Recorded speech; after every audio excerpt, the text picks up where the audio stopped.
ഏത്തക്കായും കൊണ്ട് നല്ല ടേസ്റ്റ് ഉള്ള ഒരു പലഹാരം ഉണ്ടാക്കാം. ഇത് നമ്മൾ കട്ട്ലേറ്റ് അല്ലെങ്കിൽ വടയൊക്കെ ഉണ്ടാക്കില്ലേ, അതേപോലെയാണ് റെഡി ആക്കിയിട്ട് എടുക്കുന്നത്.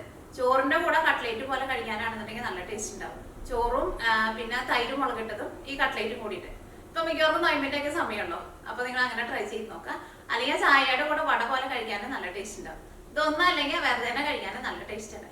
സാധാരണ നമ്മൾ പച്ച ഏത്തക്കായ എടുക്കുമ്പോൾ അത് ഭയങ്കര ഹാർഡായിട്ടിരിക്കുമല്ലോ, അത് നമ്മൾ പുഴുങ്ങിയിട്ടാണ് ഇത് റെഡി ആക്കിയിട്ട് എടുക്കുന്നത്. പുഴുങ്ങിയെടുത്ത് കഴിയുമ്പോൾ ഇത് നല്ല സോഫ്റ്റ് ആയിട്ട് വരും. കഴിക്കാൻ വേണ്ടിയിട്ട് നല്ല ടേസ്റ്റ് ഉണ്ട്. അപ്പൊ നമുക്ക് നോക്കാം ഇത് തന്നെ റെഡിയാക്കാൻ.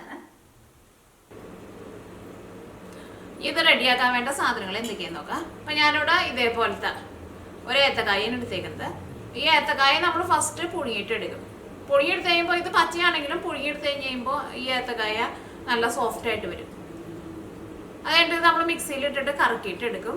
അങ്ങനെ കറക്കി എടുക്കുന്ന സമയത്ത് അതിലേക്ക് നമ്മൾ കുറച്ച് സാധനങ്ങളൊക്കെ ചേർക്കും. അപ്പം അതിന് വേണ്ടിയിട്ട് ഞാനിവിടെ ഇതേപോലത്തെ ഒരു സവോള എടുത്തിട്ടുണ്ട്. ഇതൊരു മീഡിയം സവോള ഉണ്ടാവും, ഒരുപാട് വലിയ സവോള എടുക്കണ്ട. കാരണം ഈ ഏത്തപ്പഴം നമ്മൾ പുഴുങ്ങിയൊക്കെ എടുത്ത് കഴിയുമ്പോൾ അധികം ഉണ്ടാവില്ല. പിന്നെ ഇതേപോലത്തെ ഒരു കഷ്ണം ഇഞ്ചി എടുത്തിട്ടുണ്ട്. 2 വലിയ വെളുത്തുള്ളി എടുത്തിട്ടുണ്ട്. ഇനിയിപ്പോൾ നിങ്ങൾക്ക് വെളുത്തുള്ളിയുടെ ടേസ്റ്റ് അത്രയ്ക്ക് ഇഷ്ടമില്ലാന്ന് വെച്ചിട്ടുണ്ടെങ്കിൽ ഒരു വെളുത്തുള്ളി ചേർത്താലും മതി. പിന്നെ എരിവിന് വേണ്ടിയിട്ട് പച്ചമുളകും ചേർക്കുന്നുണ്ട്, ഉണക്കമുളകും ചേർക്കുന്നുണ്ട്. അപ്പം ഞാനിവിടെ 4 ഇതേപോലത്തെ 4 ചെറിയ പച്ചമുളകാണ് എടുത്തേക്കുന്നത്. ഈ പച്ചമുളക് അത്യാവശ്യം നല്ല എരിവുള്ള പച്ചമുളക് കേട്ടോ. പിന്നെ 2 ഉണക്കമുളക് എടുത്തിട്ടുണ്ട്. അല്ലെങ്കിൽ മുളക് നിങ്ങളുടെ എരിവിനനുസരിച്ചിട്ട് നിങ്ങൾ ചേർത്ത് കൊടുക്കുക. എന്നാലും ഇതിന് അത്യാവശ്യം നല്ല എരിവ് വേണം, അപ്പോഴായിരിക്കും കഴിക്കാൻ വേണ്ടിയിട്ട് കുറച്ചും കൂടി നല്ല ടേസ്റ്റ് ഉണ്ടാവുക. പിന്നെ ഇതിലേക്ക് വേണ്ടത് തേങ്ങയാണ്.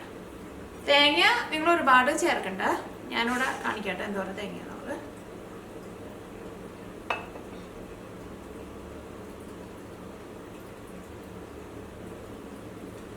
ഞാനിവിടെ ഇതേപോലെ ഇങ്ങനെ കയ്യിൽ 2 പിടി പിന്നെ കുറച്ചും കൂടി ഉണ്ട്, അത്രയ്ക്ക് തേങ്ങയാണ് എടുത്തേക്കുന്നത്. കാരണം കുറേ തേങ്ങ ചേർത്തിട്ടുണ്ടെങ്കിൽ ചിലപ്പോൾ നമ്മളിത് എണ്ണയിലിട്ടിട്ട് നമ്മൾ വറുത്തെടുക്കുന്ന സമയത്ത് ചിലപ്പോൾ പൊടിഞ്ഞു പോകും.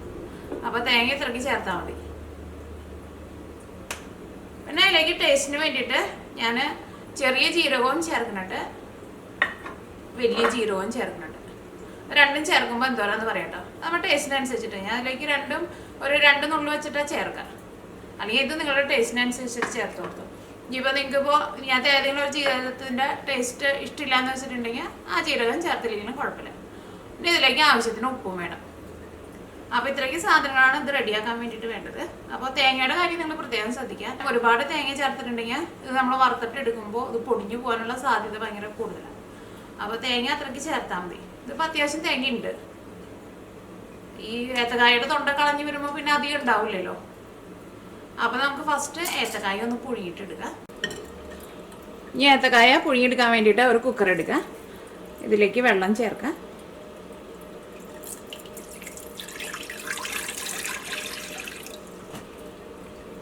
അപ്പോൾ ഞാനിതിലേക്ക് 1.5 ഗ്ലാസ് വെള്ളം ചേർത്തിട്ടുണ്ട്. ഇതിലേക്ക് ഏത്തക്കായ ചേർക്കാം. സാധാരണ നമ്മൾ ഏത്തപ്പഴമൊക്കെ നമ്മൾ പുഴുങ്ങിയിട്ട് എടുക്കുമ്പോൾ വെള്ളത്തിലിട്ടിട്ട് പുഴുങ്ങില്ലല്ലോ, എന്തെങ്കിലും ഒരു തട്ടിൽ വെച്ചിട്ടാണല്ലോ പുഴുങ്ങുക. പക്ഷേ ഏത്തക്കായ ഇത് പച്ചയാണല്ലോ, അപ്പോൾ അതുകൊണ്ട് വെള്ളത്തിലിട്ടിട്ട് പുഴുങ്ങിയാലും കുഴപ്പമില്ല കേട്ടോ.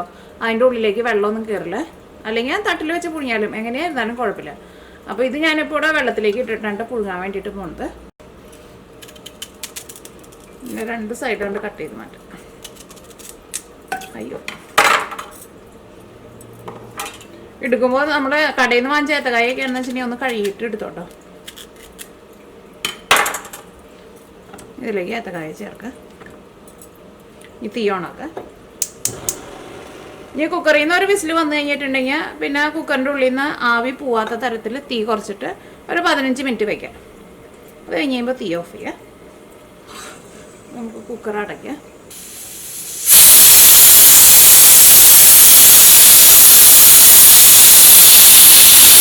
ഇപ്പോൾ കുക്കറിൻ്റെ ഉള്ളിൽ നിന്ന് ഒരു വിസിൽ വന്നിട്ടുണ്ട്.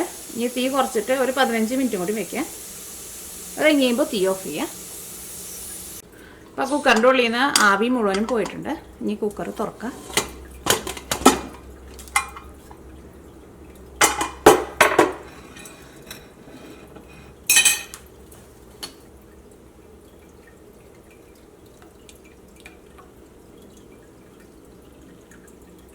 ഇപ്പോൾ ഏത്തപ്പഴം നന്നായിട്ട് വെന്തിട്ടുണ്ട്, നല്ല ചൂടുണ്ട്.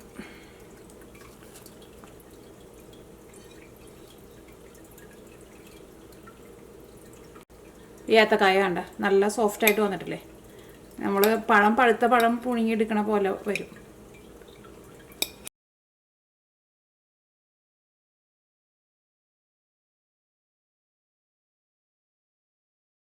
ഈ മിക്സിയുടെ ഒരു ജാർ എടുക്കുക.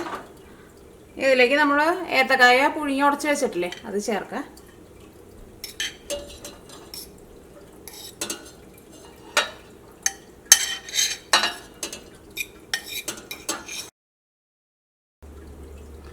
ഇതിലേക്ക് പെരിഞ്ചീരകം ചേർക്കുക. പെരിഞ്ചീരകം ഞാനിതിലേക്ക് 2 നുള്ളാട്ടാണ് ചേർക്കുന്നത്.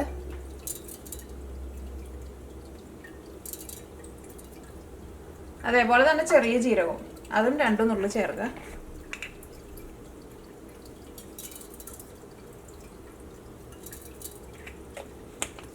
ഉണക്കമുളക് ചേർക്കുക. പച്ചമുളക് ചേർക്കുക. ഇഞ്ചിയും വെളുത്തുള്ളിയും ചേർക്കുക.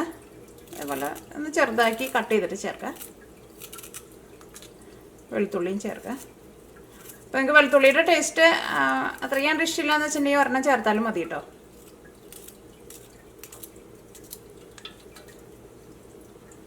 ഇതിലേക്ക് സവോള ചേർക്കുക. സവോളയും ഇതിൻ്റെ കൂടെ ഇട്ടിട്ട് കറക്കിയിട്ട് എടുക്കുക.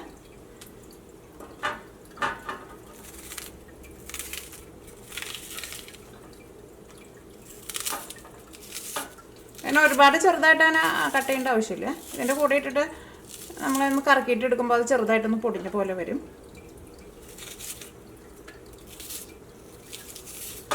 നമ്മൾ നല്ല ചെറുതായിട്ട് കട്ട് ചെയ്തിട്ട് ഇതിൻ്റെ കൂടെ ഇത് നമ്മൾ കറക്കി എടുത്ത് കഴിഞ്ഞിട്ട് ഇതിൻ്റെ കൂടെ ഈ സവോള മിക്സ് ചെയ്താലും ചിലപ്പോൾ അത് ശരിക്കും പിടിച്ചിരിക്കില്ല. അപ്പോൾ ഇങ്ങനെ കറക്കിയിട്ട് എടുക്കേണ്ട കുറച്ചും കൂടി നല്ലത്. ഇതിലേക്ക് തേങ്ങ ചേർക്കുക. അപ്പോൾ ഞാനിവിടെ ടേബിൾ സ്പൂണിലായിട്ടാണ് ചേർക്കണത്. ഇതേപോലെ ഇങ്ങനെ ടേബിൾ സ്പൂണിൽ ഇങ്ങനെ നിറച്ചെടുക്കുന്നുണ്ട്.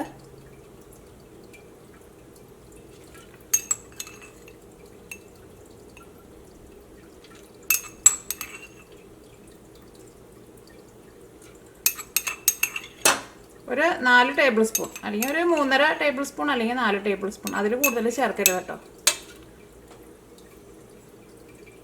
ഇതിലേക്ക് ആവശ്യത്തിന് ഉപ്പ് ചേർക്കുക. ഉപ്പ് ചേർക്കുമ്പോൾ കുറച്ച് ചേർത്താൽ മതി കേട്ടോ. അത് കഴിഞ്ഞിട്ട് നമ്മളത് മിക്സ് ചെയ്ത് എടുത്ത് കഴിഞ്ഞിട്ട് പിന്നെ ടേസ്റ്റ് നോക്കിയിട്ട് അതനുസരിച്ചിട്ട് ചേർത്താൽ മതി.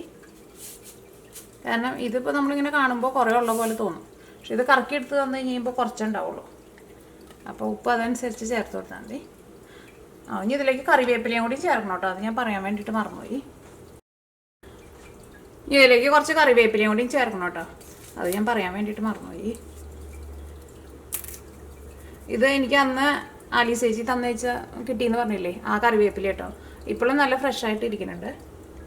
പക്ഷെ ഞാൻ ഗ്ലാസിൻ്റെ കുപ്പിയിലാക്കിയിട്ട് അടച്ച് വെച്ചിട്ടുണ്ടായിരുന്നില്ലേ, അതാട്ടോ നല്ല ഫ്രഷായിട്ട് ഇരിക്കുന്നത്. പക്ഷേ സിപ്ലോക്കിൻ്റെ കവറിലാക്കി വെച്ചത് അത്രയ്ക്ക് ഫ്രഷ് അല്ല.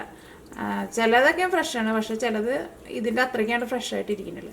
പക്ഷെ കുപ്പിയിലാക്കി വെച്ചത് നല്ല ഫ്രഷായിട്ട് തന്നെ ഇരിക്കുന്നുണ്ട്. ഇതെല്ലാം കൂടിയിട്ടൊന്ന് കറക്കിയിട്ട് എടുക്കുക. അത് കറക്കിയിട്ട് എടുക്കുമ്പോൾ കുറേ നേരം ഇട്ടിട്ട് കറക്കണ്ട കേട്ടോ. നമ്മളിങ്ങനെ നിർത്തി ഇങ്ങനെ ജസ്റ്റ് ഒന്ന് ക്രഷ് ചെയ്ത പോലെ തന്നെ എടുക്കില്ലേ, അതേപോലെ തന്നെ കറക്കി എടുത്താൽ മതി. പെട്ടെന്ന് അങ്ങോട്ട് ഇതെല്ലാം കൂടിയിട്ട് ഒന്ന് മിക്സായിട്ട് കിട്ടണം. ഭയങ്കര പേസ്റ്റ് പോലെ അങ്ങോട്ട് അരഞ്ഞു പോകണ്ട. കാരണം നമ്മൾ ആദ്യം നമ്മൾ അരച്ച് കഴിയുമ്പോൾ അതിങ്ങനെ പൊടിഞ്ഞിങ്ങനെ വരുമല്ലോ. അത് കഴിഞ്ഞിട്ട് പിന്നെ നമ്മൾ കുറേ നേരം ഇട്ട് കറക്കിയിട്ടുണ്ടെങ്കിൽ ഇതെല്ലാം കൂടിയിട്ട് കിടന്നിട്ട് ഇങ്ങനെ ഒരു ബോൾ പോലെ കിടന്നിട്ട് ഇങ്ങനെ ഇങ്ങനെ കറങ്ങുമല്ലോ, അതേപോലെ കറക്കിയിട്ട് എടുക്കണ്ട.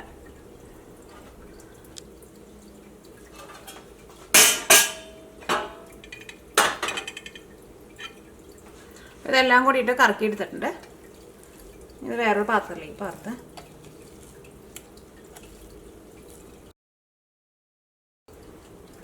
ഇത് കൈ കൊണ്ട് ഒന്നും കൂടി ഒന്ന് മിക്സ് ചെയ്തിട്ട് എടുക്കുക. അപ്പോൾ നമ്മുടെ കൈമ പിടിക്കാതിരിക്കാൻ വേണ്ടിയിട്ട് ഞാൻ കൈമ കുറച്ച് ഓയിലും തൂത്ത് കൊടുക്കുന്നുണ്ട്.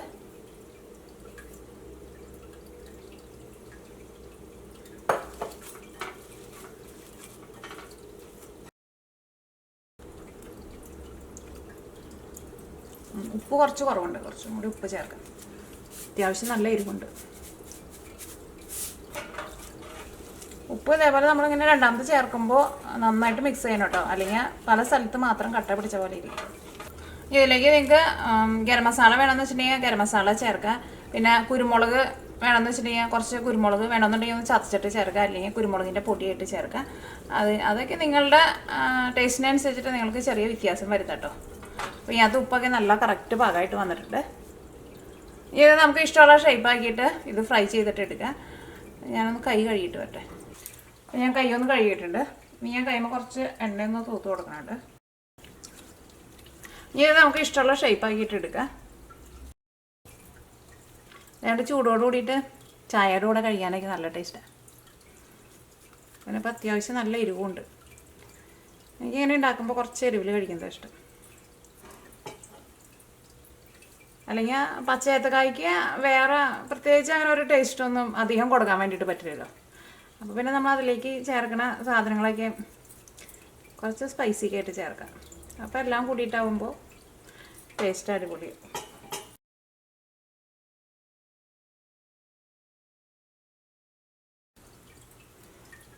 നമ്മുടെ മിക്സ് എല്ലാനും ഇതേപോലെ തന്നെ ഷേപ്പാക്കിയിട്ട് എടുത്തിട്ടുണ്ട്. അപ്പോൾ ഇത് വെച്ചിട്ട് എത്ര എണ്ണം കിട്ടിയെന്ന് നോക്കട്ടെ കേട്ടോ. 2, 4, 6, 8, 10, 11 എണ്ണമാണ് നമുക്ക് കിട്ടിയേക്കുന്നത്. ഇനി ഇത് ഫ്രൈ ചെയ്തിട്ട് ഇടുക. ഇത് നമ്മളിനി വേറെ ഒന്നിലും മുക്കേണ്ട ആവശ്യമില്ല. ഇത് ഡയറക്റ്റ് ഓയിലിലേക്ക് തന്നെ ഇട്ടാൽ മതി. ഇത് വറുത്തെടുക്കാൻ വേണ്ടിയിട്ട് ഒരു പാൻ വെച്ചിട്ട് ചൂടാക്കുക. പാൻ നന്നായിട്ട് ചൂടായിട്ടുണ്ട്. ഇതിലേക്ക് ഓയിൽ ചേർക്കുക. അത് നിങ്ങൾക്ക് ഇഷ്ടമുള്ള ടൈപ്പ് ഓയിൽ ചേർക്കാം കേട്ടോ. ഞാനിവിടെ സാധാരണ വറുക്കാൻ വേണ്ടിയിട്ട് കോൺ ഓയിലാണ് എടുക്കുക. കാരണം ഇവിടെ കോൺ ഓയിലിനാണ് വില കുറവ്. അപ്പോൾ ഞാൻ ഒരു പ്രാവശ്യം പിന്നെ വറുത്തിട്ടുണ്ടെങ്കിൽ പിന്നെ ഓയിൽ പിന്നെ വേറെ ഒന്നിനും എടുക്കില്ല. അപ്പോൾ സാധാരണ കോൺ ഓയിലിലാണ് ഞാൻ എന്തും വറുത്തിട്ട് എടുക്കാറ്. പിന്നെ വല്ല മീനൊക്കെ വറുത്ത ഓയിലൊക്കെ ആണെന്ന് വെച്ചിട്ടുണ്ടെങ്കിൽ അതിനകത്ത് കുറച്ച് ചോറൊക്കെ മിക്സ് ചെയ്തിട്ട് കോഴിക്ക് കൊടുക്കും. അവർക്ക് ഭയങ്കര ഇഷ്ടമാണ്. അവരുടെ ഫുഡിനേക്കാളും ഇഷ്ടം അവർക്ക് നമ്മുടെ വീടുകളിൽ ഉണ്ടാക്കുന്ന ഫുഡ് ഇഷ്ടം. അപ്പോൾ അങ്ങനെ എന്തെങ്കിലുമൊക്കെ ബാക്കി വരുമ്പോൾ ഇതിങ്ങനെ ചോറ് എന്തെങ്കിലുമൊക്കെ മിക്സ് ചെയ്ത് കൊടുക്കും. അപ്പോൾ ഓയിൽ നന്നായിട്ട് ചൂടായിട്ടുണ്ട്.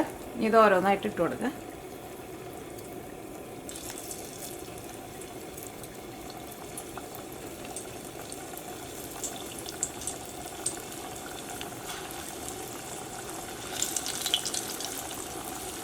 ഇപ്പോൾ നമ്മൾ എന്തെങ്കിലും സാധനങ്ങളൊക്കെ ഇങ്ങനെ വറുത്തെടുക്കുന്ന സമയത്ത് ചിലർ പറയാറുണ്ട് ചിലപ്പോൾ അങ്ങനെ ഇടുമ്പോൾ പൊടിഞ്ഞു പോകണമെന്ന്.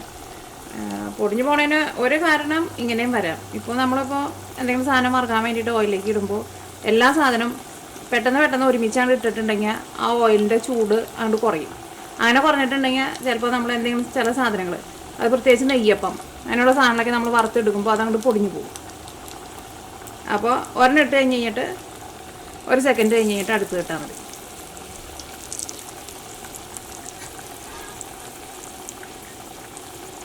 ഇത് വറുത്തിട്ട് എടുക്കുമ്പോൾ തീ കുറച്ച് വെക്കണ്ട കേട്ടോ. തീ നന്നായിട്ട് കൂട്ടി തന്നെ വെക്കുക.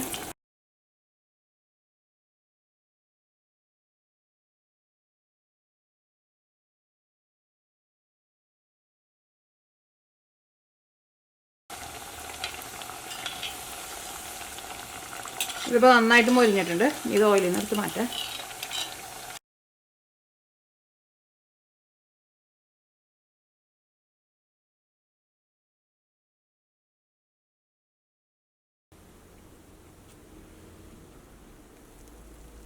അപ്പോൾ ഇതിൻ്റെ ഉള്ളിൽ ഇങ്ങനെ ഇരിക്കും കേട്ടോ.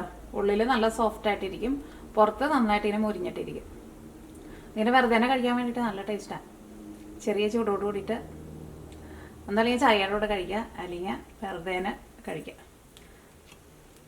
അപ്പോൾ നിങ്ങളെല്ലാവരും ട്രൈ ചെയ്ത് നോക്കാം. നിങ്ങൾക്ക് എല്ലാവർക്കും നല്ല ഇഷ്ടമാവും.